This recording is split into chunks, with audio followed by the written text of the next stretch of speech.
বিভিন্ন জেলায় বিক্ষিপ্ত উত্তেজনার খবর যেমন সামনে আসছে, পাশাপাশি ধর্মঘটে পরিবহনের কন্ট্রোল রুম সকাল 6টা থেকে চালু পরিবহনের কন্ট্রোল রুম। প্রতিনিধি আবির এই মুহূর্তে আমাদের সঙ্গে রয়েছেন। আবির, এই ধর্মঘটকে মোকাবিলা করতে কি কি পদক্ষেপ নেওয়া হয়েছে? দেখো, এখনো পর্যন্ত রাজ্য পরিবহন দপ্তরের কাছে এটা খবর যে সরকারি এবং বেসরকারি বাস এবং বাকি যে গণপরিবহনের সঙ্গে সংযুক্ত যারা রয়েছেন তাদের পর্যাপ্ত রাস্তাতে রয়েছে। ইতিমধ্যেই সকাল থেকে প্রায় 500-র বেশি বাস হচ্ছে দক্ষিণবঙ্গ রাষ্ট্রীয় পরিবহন নিগম বা এসবিএসটিসি চালাচ্ছে। এনবিএসটিসির তরফ থেকেও প্রায় 400-র বেশি বাস রাস্তাতে নামানো হয়েছে। ডব্লিউবিটিসির তরফ থেকেও ধাপে ধাপে বাসের সংখ্যা বাড়ানো হচ্ছে এবং সব মিলিয়ে আজকেও কলকাতা শহরে প্রায় 750-র কাছাকাছি ডব্লিউবিটিসির যে বাস রাস্তাতে থাকবে। এছাড়া বেসরকারি যে বিভিন্ন বাস সংগঠনগুলি রয়েছে তাদের সাথে আগে থেকেই রাজ্য সরকার বৈঠক করে রেখেছিল, তাদের বাসও রাস্তাতে নেমেছে। শুধুমাত্র কলকাতা নয়, শহরতলি এছাড়া হচ্ছে রাজ্যের বিভিন্ন জায়গাতে যে বেসরকারি বাস চলে সেগুলো নাবদি দিন অব্দি শুরু করেছে।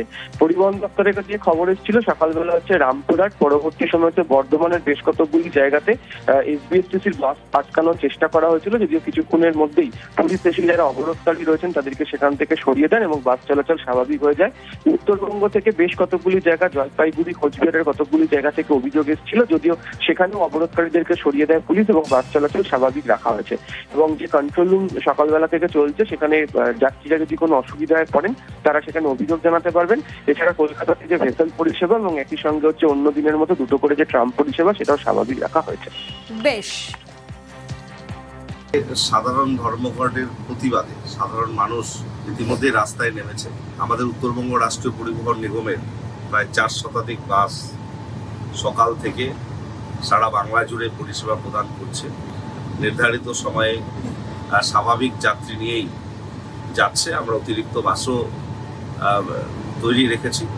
আমরা প্রত্যেকটা ডিপো ধরে ধরে খবর নিয়েছি, কোনো জায়গায় এখনো পর্যন্ত কোনো বাসে বাধাপ্রাপ্ত হয়নি। পুলিশ প্রশাসন সার্বিকভাবে সহযোগিতা করছে। আমরা আশা করছি সারাদিন ধরে একইভাবে আমরা পরিষেবা দেব এবং অতিরিক্ত পরিষেবা প্রয়োজনে আমরা চালাবো।